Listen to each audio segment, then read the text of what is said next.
Aquel martes por la noche, el viento de noviembre soplaba con fuerza, arrastrando hojas secas por las calles desiertas del barrio.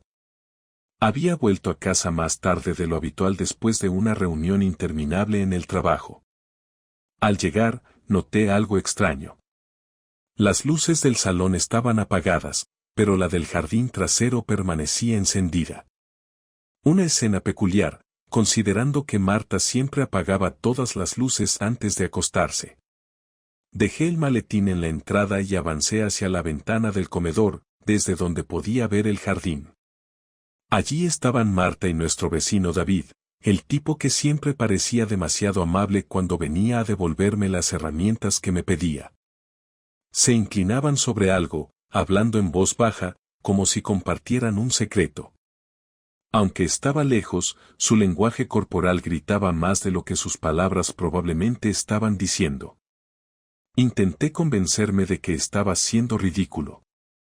Quizás Marta simplemente necesitaba ayuda con algo en el jardín, algo completamente inocente.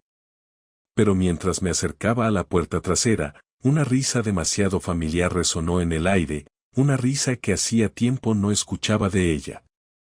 Algo dentro de mí se retorció. Esa risa era para mí. Siempre había sido para mí. Al cruzar la puerta, Marta y David se apartaron bruscamente como si los hubiera sorprendido robando un banco. Sus caras decían todo lo que necesitaba saber. David soltó lo que tenía en las manos, un mechero, y lo escondió torpemente en el bolsillo de su chaqueta. Marta, con la rapidez de quien inventa una mentira, levantó una botella de vino y dijo: «Cariño». David me estaba ayudando con la calefacción del patio. Se quedó trabada y necesitábamos un poco de luz. La excusa era pobre, y lo peor de todo, ni siquiera le molestó en disimular. No era la mentira, era la forma casual, casi indiferente, en la que lo dijo lo que hizo que mi pecho se apretara como una pinza. Pero decidí no mostrar mi sorpresa ni mi rabia. ¿De verdad? ¡Qué amable, David! Mis palabras estaban cargadas de veneno disfrazado de cortesía. Miré al vecino directamente a los ojos, y el tipo no aguantó la mirada ni 2 segundos antes de murmurar una excusa y desaparecer por la puerta. Marta me miró con una mezcla de desafío y nerviosismo, una expresión que nunca había visto en ella. No pregunté nada más esa noche, pero mientras dormía junto a una mujer que ahora parecía una extraña, ya sabía que había algo podrido en nuestro pequeño mundo perfecto. El siguiente sábado, desperté temprano. No era raro para mí, aunque esta vez tenía un propósito diferente. Marta seguía dormida, su respiración pesada llenando la habitación. La escena del martes seguía dando vueltas en mi cabeza, y cada vez que intentaba racionalizarla, terminaba encontrando más preguntas que respuestas. Había algo fuera de lugar, y mi instinto me gritaba que no lo ignorara. Eran las 8 en punto cuando agarré las llaves de la casa y me dirigí a la ferretería del barrio. No necesitaba herramientas, pero sabía que David trabajaba allí los fines de semana. No fue difícil encontrarlo, estaba detrás del mostrador, revisando inventario con cara de pocos amigos. «David, ¿puedo hablar contigo un momento?», pregunté, directo. El hombre levantó la vista, claramente incómodo al verme. Se ajustó el delantal con manos torpes, como si buscara tiempo para pensar qué decir. «Claro, Andrés. ¿Qué necesitas?». Intentaba sonar casual, pero su voz temblaba ligeramente. «No me andes con rodeos. ¿Qué hacías realmente con Marta el martes por la noche?». La pregunta cayó como un ladrillo, pesada y sin rodeos. Por un momento, parecía que iba a negarlo, pero entonces soltó un suspiro y bajó la mirada. «Andrés, no sé qué estás imaginando, pero no es lo que crees», dijo, torpemente. «Entonces explícame, porque yo no creo nada. Solo quiero la verdad». David se cruzó de brazos y miró alrededor, asegurándose de que nadie más escuchara. Después de un momento de duda, me llevó a un rincón apartado de la tienda. Tu esposa me pidió ayuda para arreglar la luz del patio. Es cierto. Pero, hubo un momento, se detuvo, y yo pude ver el sudor en su frente. Continúa. Ella intentó besarme, Andrés. La sangre me hirvió al instante. Mi mandíbula se tensó tanto que creí que los dientes se me iban a romper. Pero en vez de explotar, contuve la respiración y traté de mantener la calma. ¿Y tú qué hiciste? Pregunté con una voz baja y controlada. Le dije que no podía hacer eso, que tú eras mi amigo, aunque no seamos tan cercanos. Me marché tan rápido como pude. Lo observé detenidamente, buscando signos de mentira. Aunque no confiaba completamente en David, algo en su forma de hablar parecía auténtico. Pero no podía dejarlo ahí. Agradecí de mala gana y salí de la ferretería, decidido a confirmar lo que acababa de escuchar. De vuelta en casa, Marta estaba en la cocina preparando el desayuno como si todo fuera normal. Su sonrisa era demasiado fácil, demasiado cómoda. Me costaba mirarla sin sentir un nudo en el estómago. Voy a salir un rato con los niños, dije, intentando sonar despreocupado. ¿Otra vez? Últimamente no pasas mucho tiempo en casa, respondió Marta, frunciendo el ceño. Solo un rato. Volvemos para comer. Los llevé al parque para mantener las apariencias, pero mi mente estaba en otro lado. Pensaba en cómo encontrar más pistas sin levantar sospechas. Recordé que Marta siempre dejaba su coche en el taller de Julián, un mecánico de confianza que también era cliente de mi empresa. Decidí pasar por su taller en el camino de regreso. Cuando llegué, Julián estaba en su oficina. Lo saludé con la misma amabilidad de siempre, pero luego cambié rápidamente de tono. Julián, necesito que me ayudes con algo delicado, le dije, sin rodeos. El hombre arqueó una ceja, sorprendido, pero asintió. Claro, dime. Quiero que revises el GPS del coche de Marta. Sé que tú tienes acceso. Necesito saber dónde estuvo el martes por la noche. El mecánico se rascó la cabeza, evidentemente incómodo. Andrés, no sé si debería. Por favor, Julián. Es importante. Solo hazlo. Después de unos segundos de duda, accedió. Me pidió que esperara mientras buscaba la información en su ordenador. Los minutos que pasé sentado en aquella oficina parecieron eternos. Finalmente, volvió con un papel en la mano.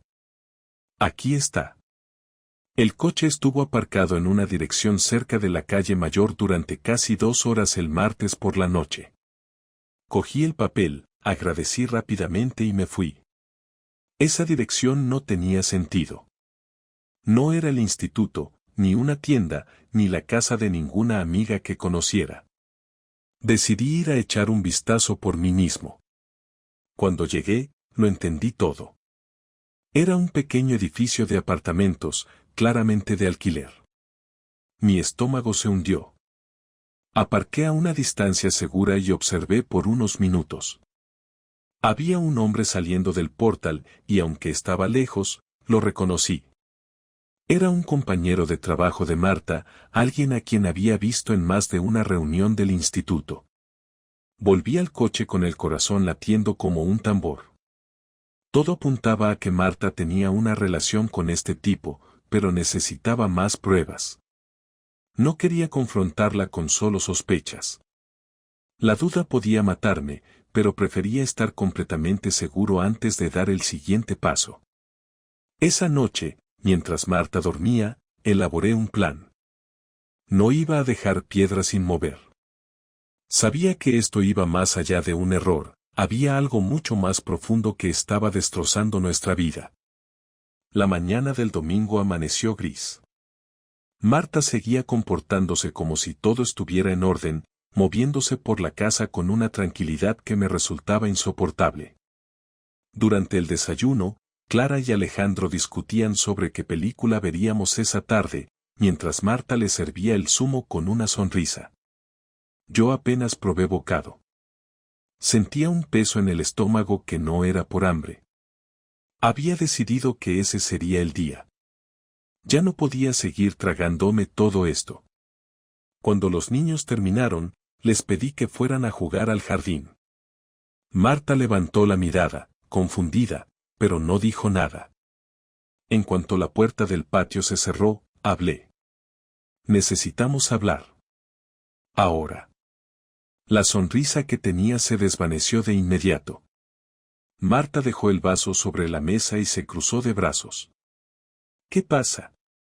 ¿Por qué tan serio? Creo que sabes perfectamente de qué se trata. Mi voz era firme, sin titubeos. Ella me miró con el ceño fruncido, como si estuviera intentando decidir si negar o admitir algo. Andrés, no entiendo. Deja de fingir. Sé lo que hiciste el martes. Y no intentes negarlo porque ya tengo pruebas. Su rostro cambió en un instante. Primero sorpresa, luego pánico, y finalmente, un aire de desafío que no esperaba. ¿Qué pruebas? ¿De qué estás hablando? Sentí que mi paciencia se agotaba. Saqué el papel con la dirección que había conseguido en el taller y lo puse sobre la mesa. Estuviste aquí, Marta. Tu coche no miente. Ahora dime, ¿qué estabas haciendo en ese lugar? Ella miró el papel como si fuera un objeto venenoso. Sus manos comenzaron a temblar ligeramente y su voz salió más baja de lo habitual. ¿Estás revisando mis cosas? ¿Es eso lo que haces ahora? No cambies de tema. Quiero respuestas. Se levantó de la silla de golpe y comenzó a caminar por la cocina, con las manos en la cabeza. Esto es ridículo, Andrés. ¿Qué esperas? ¿Que te dé una explicación por qué decidiste seguirme como si fuera una criminal? No necesito seguirte. Tú misma te delatas con tu comportamiento. Así que te lo pregunto una vez más, ¿qué estabas haciendo en ese apartamento?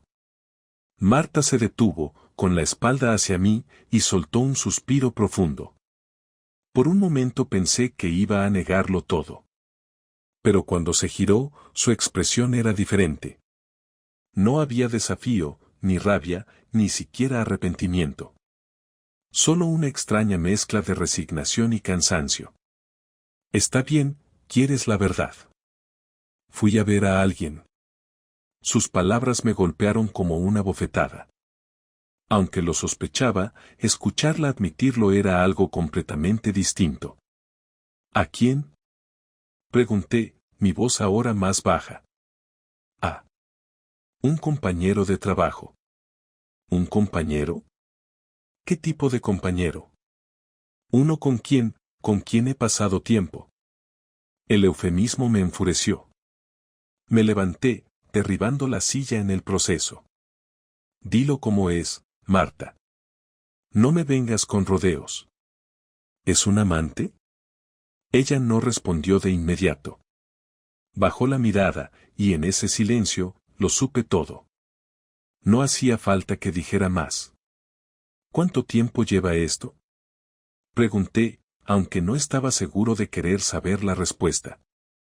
Unos meses. Me llevé las manos a la cabeza, intentando procesar lo que acababa de escuchar. Meses. Mientras yo estaba trabajando, cuidando de nuestros hijos, construyendo una vida para los 4, ella estaba haciendo esto. ¿Por qué? Fue lo único que pude preguntar. Marta levantó la vista, y por primera vez, sus ojos estaban llenos de lágrimas. No lo sé. Me sentía vacía. Perdida. Esto no tiene nada que ver contigo, Andrés. ¿Nada que ver conmigo? Grité, incapaz de contenerme. Sentí que mi rostro ardía de rabia. Claro que tiene que ver conmigo. Somos una familia, Marta. Todo lo que hacemos afecta a los demás. Ella retrocedió, como si mis palabras la hubieran golpeado físicamente. Andrés, no quería que esto llegara tan lejos. Lo siento, de verdad. ¿Lo sientes? ¿De verdad crees que un lo siento lo arregla todo?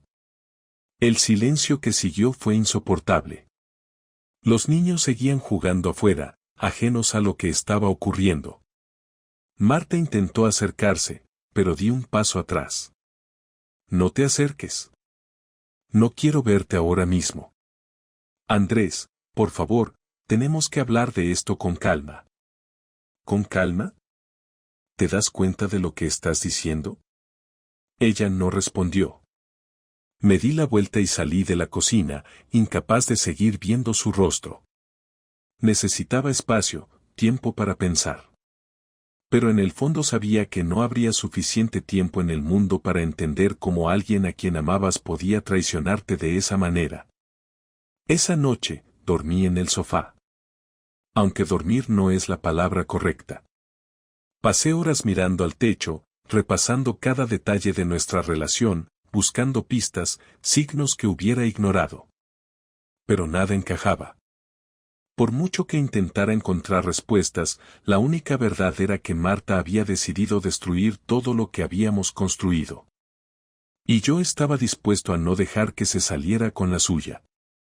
Al día siguiente, me desperté con una determinación que no había sentido en años. Si Marta había decidido traicionar nuestra familia, yo no iba a quedarme de brazos cruzados. Ya no era cuestión de salvar lo que teníamos, eso estaba muerto. Ahora se trataba de justicia, de poner las cosas en su sitio, de no dejar que ella caminara sobre las cenizas de nuestra vida como si nada hubiera pasado. Mientras ella preparaba a los niños para el colegio, yo ya estaba diseñando mi plan. No sería impulsivo. Quería que cada movimiento contara, que cada paso fuera certero. No me interesaban los gritos ni las discusiones que no llevaran a nada. Si Marta quería jugar sucio, yo jugaría mejor. Primero, fui a ver a un abogado. Mi amigo Sergio me había recomendado a uno de los mejores especialistas en derecho familiar en la zona, alguien que no solo entendía de leyes, sino también de cómo exponer las verdades más incómodas en un tribunal. Llegué a su oficina a las 9 en punto, con una carpeta llena de documentos, incluyendo registros bancarios, correos electrónicos que había conseguido durante la noche y las pruebas del GPS del coche de Marta. ¿Cómo quieres proceder?, me preguntó el abogado, un hombre mayor, calvo, con una mirada directa que inspiraba confianza. Quiero proteger a mis hijos, y quiero que ella pague por lo que ha hecho. Él asintió, hojeando los documentos que le entregué. Esto es suficiente para comenzar a construir un caso sólido. Podemos pedir custodia total si demostramos que su comportamiento afecta a los niños. Hazlo. No me importa lo que cueste.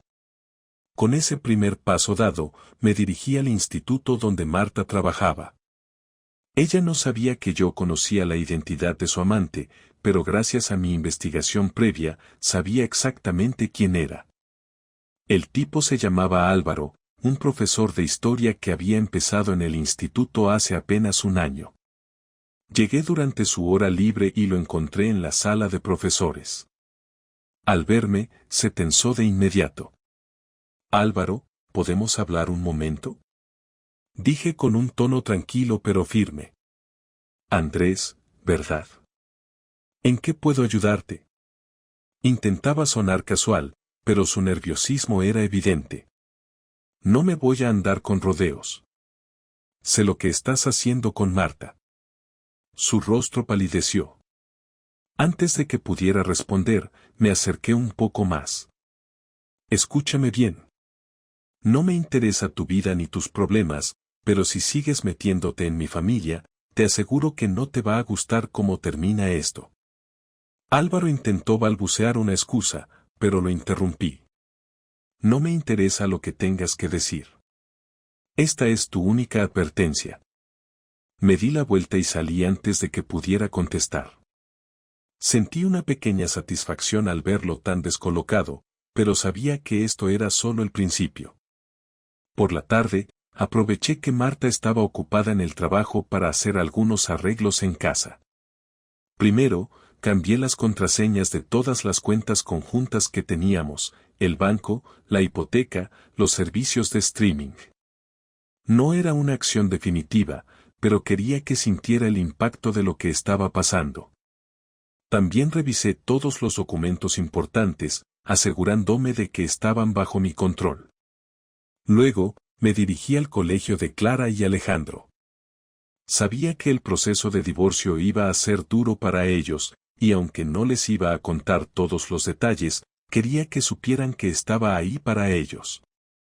Hablé con sus profesores, explicándoles que había problemas en casa y pidiendo su apoyo para que estuvieran atentos a cualquier cambio en su comportamiento.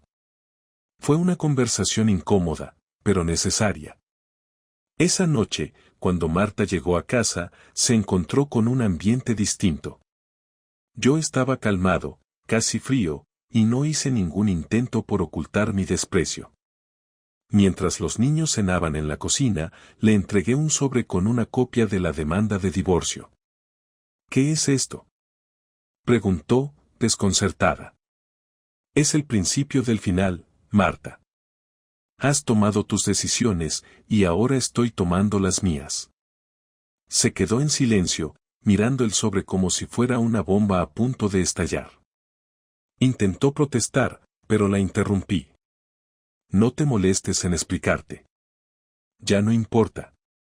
Lo que importa ahora son los niños, y me aseguraré de que este proceso sea lo más justo posible para ellos. Pero no esperes que sea indulgente contigo. Por primera vez en días, Marta no tuvo una respuesta rápida. Me di la vuelta y la dejé ahí, sola con sus pensamientos. En los días siguientes, me aseguré de que todo estuviera en marcha.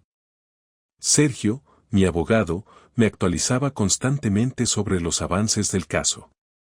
También contacté a algunos amigos en común, dejando en claro cuál era la situación y asegurándome de que no hubiera malentendidos. No iba a permitir que Marta controlara la narrativa. Finalmente, me encargué de algo que había estado planeando desde que decidí tomar cartas en el asunto. Había recopilado todas las pruebas que tenía sobre su infidelidad, incluyendo conversaciones que había encontrado en su correo y mensajes del GPS. Preparé un dossier completo y se lo envié a los padres de Marta. No lo hice por venganza, sino porque quería que supieran la verdad.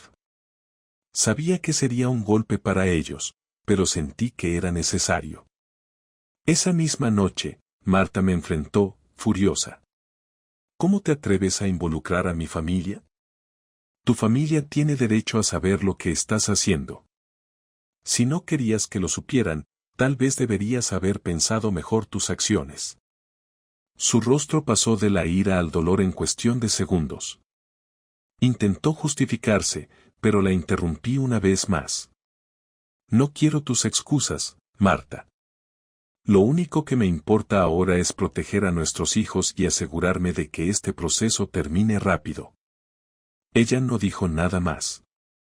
Simplemente se dio la vuelta y subió a nuestra habitación, cerrando la puerta con fuerza. Yo me quedé en el salón, mirando hacia el vacío, sabiendo que había cruzado un punto sin retorno. Era un camino solitario, pero cada paso me recordaba que, aunque había perdido la vida que creía tener, aún tenía algo por lo que luchar, mis hijos y mi dignidad. El silencio en la casa era abrumador. Marta y yo evitábamos cruzarnos más de lo necesario, pero cuando lo hacíamos, el aire entre nosotros era pesado, casi tóxico. Los niños empezaban a notar que algo estaba mal. Clara, en su inocencia, preguntó por qué mamá y papá ya no cenaban juntos. Alejandro, más observador, simplemente me miraba con ojos llenos de preguntas, aunque no decía nada. Esa noche supe que tenía que dar el siguiente paso, hablar con Marta y cerrar este capítulo de una vez por todas. Esperé a que los niños estuvieran en la cama. El reloj marcaba las 11:30 cuando la encontré en el salón. Estaba sentada en el sofá, revisando algo en su teléfono, pero al verme, dejó el aparato a un lado y se cruzó de brazos. Su postura defensiva me decía que esperaba otra confrontación. Yo no tenía intención de pelear, pero tampoco de dar marcha atrás. Me senté frente a ella, a una distancia segura, dejando claro que esto no era un intento de reconciliación. Tenemos que hablar, dije, con una calma que me sorprendió incluso a mí. Marta asintió, aunque su expresión era dura. Escucho. Respiré profundamente. No quería que esto se convirtiera en una explosión de emociones, así que fui directo al grano. Marta, esto no funciona. Ya no. Tal vez lo hizo en algún momento, pero tú tomaste una decisión y esa decisión cambió todo. ¿De verdad vas a seguir culpándome de todo? Espetó, su tono lleno de frustración. No es cuestión de culpas. Es cuestión de aceptar la realidad. Lo que hiciste no fue un error aislado. Fue una elección. Una elección que destruyó nuestra familia. Ella se quedó en silencio por un momento, mirando al suelo. Cuando volvió a hablar, su voz era más suave, casi inaudible. No sabes lo que sentía, Andrés. Me sentía atrapada, como si hubiera perdido quién era. ¿Y pensaste que acostarte con otro resolvería eso? Pregunté, sin ocultar mi incredulidad. No era tan simple. No era solo eso.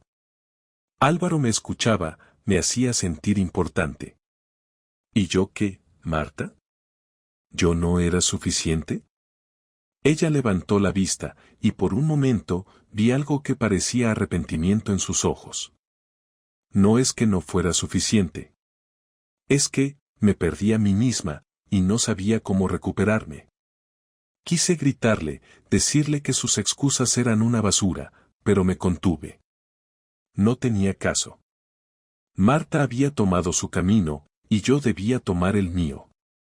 Mira, no quiero entrar en un debate. Esto no se trata de ti encontrándote o de mí perdiéndote. Se trata de los niños y de lo que viene ahora. Ella asintió lentamente, como si finalmente entendiera. ¿Qué es lo que quieres, Andrés? Custodia compartida. Pero quiero que ellos vivan conmigo la mayor parte del tiempo. Tú puedes verlos cuando quieras, pero quiero que tengan estabilidad. Esta casa será para ellos y para mí. Su rostro se endureció de nuevo. ¿Me estás echando de nuestra casa? No, Marta. Te estoy pidiendo que pienses en lo mejor para ellos. No quiero que crezcan viendo cómo sus padres no pueden ni mirarse a la cara. ¿Y crees que quitarme mi hogar es lo mejor para ellos? Esto no es sobre ti, ni sobre mí. Es sobre ellos. Ella cerró los ojos, respirando profundamente como si intentara contener un torrente de emociones. No puedo creer que llegáramos a esto, dijo finalmente. Yo tampoco. Pero aquí estamos. Hubo un largo silencio entre nosotros. Por un momento, pensé que se levantaría y se iría, como había hecho tantas veces en las últimas semanas. Pero en lugar de eso, me miró fijamente, como si intentara encontrar alguna señal de la persona con la que se había casado. ¿Me odias?, preguntó. La pregunta me tomó por sorpresa. ¿La odiaba? Había momentos en los que pensaba que sí, que no podía soportar lo que me había hecho. Pero al mismo tiempo, había compartido 12 años de mi vida con ella, 12 años de buenos y malos momentos. No te odio, Marta. Pero tampoco puedo seguir amándote después de esto. Ella asintió, aunque sus ojos se llenaron de lágrimas. Nunca quise que esto terminara así. Lo sé. Pero lo hiciste. Y ahora tenemos que lidiar con las consecuencias. Nos quedamos en silencio de nuevo. Finalmente, ella se levantó, secándose las lágrimas rápidamente. Está bien. Si eso es lo que quieres, hablaremos con los abogados. Pero no voy a perder a mis hijos, Andrés. No quiero que los pierdas. Solo quiero lo mejor para ellos. Marta sintió una vez más antes de dirigirse a la escalera. La vi desaparecer en la oscuridad, y por un momento, me sentí vacío. Pero también sabía que había hecho lo correcto. No había gritado, no había insultado. Simplemente había puesto las cosas claras. Cuando volví a la sala, me senté en el sofá y cerré los ojos. Habíamos tenido nuestra última conversación como pareja, y aunque dolía, también sentí una pequeña chispa de alivio. Esto estaba terminando, y aunque el camino hacia adelante sería difícil, al menos sabía que estaba tomando el control de mi vida nuevamente. Me levanté para apagar las luces y, por primera vez en semanas, sentí que podría dormir. La semana siguiente transcurrió como un torbellino. Marta se mudó a un pequeño apartamento que había alquilado cerca del instituto. Fue un proceso silencioso y práctico, ella apenas habló mientras empacaba sus cosas. Yo me encargué de explicarles a Clara y Alejandro lo que estaba pasando de la manera más sencilla posible. Les dije que mamá y papá iban a vivir en casas separadas, pero que ambos los querían igual que siempre. Alejandro, con su madurez inesperada para un niño de 6 años, simplemente asintió. Clara lloró, pero trató de ser valiente, aunque sus ojos me miraban buscando una razón más profunda que no podía darle. Después de que Marta se fue, la casa se sintió extrañamente vacía, incluso con los niños correteando por los pasillos. Me di cuenta de que, aunque odiaba lo que había hecho, había partes de ella que seguían siendo familiares en nuestra vida diaria. El modo en que doblaba las toallas o dejaba su taza de café en el mismo lugar cada mañana. Esos pequeños gestos ya no estaban, y el silencio que dejaron detrás era difícil de ignorar. Pero no podía permitir que esos detalles me detuvieran. Tenía que seguir adelante. Primero, me sumergí en la rutina de los niños. Prepararles el desayuno, llevarlos al colegio, ayudarles con los deberes. Descubrí que esos pequeños momentos eran más importantes de lo que había imaginado. A veces, después de acostarlos, me quedaba mirando el techo, preguntándome si estaba haciendo lo correcto, si era suficiente. Pero no tenía tiempo para autocompadecerme. Cada día era una oportunidad para demostrarles que, aunque nuestra familia había cambiado, seguíamos siendo fuertes. Un mes después, el proceso legal avanzaba. Los abogados de ambos lados habían establecido un acuerdo de custodia compartida. Marta tenía derecho a ver a los niños 2 fines de semana al mes y una noche entre semana. Aunque al principio se mostraba distante, poco a poco comenzó a esforzarse más por mantener una relación con ellos. Me aseguré de no interferir. Por mucho que doliera, los niños necesitaban a su madre tanto como a mí. Pero mi relación con Marta estaba completamente rota. Las pocas veces que hablábamos, lo hacíamos exclusivamente sobre los niños o sobre asuntos legales. No había gritos, ni reproches, solo una frialdad calculada que ambos manteníamos para evitar más dolor. A veces me preguntaba si ella sentía lo mismo, si se arrepentía verdaderamente o si simplemente intentaba justificarse a sí misma. Pero esas preguntas no tenían respuesta y aprendí a dejarlas de lado. Una tarde, mientras organizaba unos papeles en mi oficina, encontré un álbum de fotos. Era de nuestra boda. Lo abrí y pasé las páginas lentamente, viendo los rostros jóvenes y sonrientes que alguna vez habíamos sido. En una de las fotos, Marta me miraba como si yo fuera el único hombre en el mundo. Cerré el álbum de golpe, sintiendo un nudo en el estómago. Esa versión de nosotros ya no existía, y no tenía sentido aferrarme a ella. Decidí que era hora de hacer algo más por mí mismo. Inscribí a los niños en actividades extracurriculares, lo que me dio un poco de tiempo libre. Comencé a ir al gimnasio, algo que había dejado de lado hacía años. No lo hacía solo por mi físico, sino por mi mente. Necesitaba sentir que estaba tomando el control, que estaba reconstruyendo algo. También empecé a salir con amigos, algo que había descuidado durante mi matrimonio. Poco a poco, sentí que estaba recuperando partes de mí que había olvidado. Un día, mientras dejaba a los niños en casa de Marta, ella me detuvo antes de que me fuera. Andrés, ¿puedo hablar contigo un momento?, dijo, con un tono que no reconocí de inmediato. Asentí, aunque sin saber qué esperar. Nos sentamos en la mesa del comedor de su pequeño apartamento, un espacio que se sentía tan ajeno como nuestra relación actual. Quiero disculparme otra vez. Sé que ya lo hice, pero siento que nunca lo hice de la manera correcta. La miré, intentando descifrar si sus palabras eran sinceras o simplemente una formalidad. Está bien, Marta. Lo hiciste, y yo ya no necesito más disculpas. Lo sé, pero no sé cómo explicar lo que pasó. No busco justificarme, porque no hay excusa para lo que hice. Solo quiero que sepas que lamento todo lo que te causé. Asentí, sintiendo una mezcla de emociones. Te creo. Pero el daño ya está hecho, y ambos tenemos que seguir adelante. Ella bajó la mirada, y por un momento pensé que iba a llorar, pero se contuvo. Gracias, Andrés. Por todo lo que haces por los niños, y por no intentar apartarme de ellos. Ellos son lo único que importa, Marta. Siempre lo serán. Me levanté y me despedí. Mientras salía de su apartamento, sentí un extraño alivio.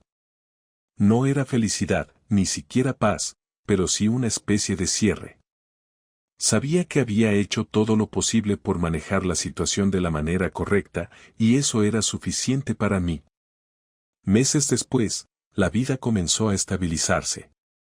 Los niños parecían adaptarse a la nueva normalidad, y yo sentía que, por primera vez en mucho tiempo, tenía un propósito claro. Mi relación con ellos se fortaleció, y cada día encontraba más razones para estar agradecido por lo que tenía, incluso si no era perfecto. Había aprendido algo valioso a través de todo esto: la vida no siempre sigue el plan que trazamos, pero eso no significa que no podamos encontrar formas de seguir adelante. Marta y yo no éramos enemigos, pero tampoco éramos amigos.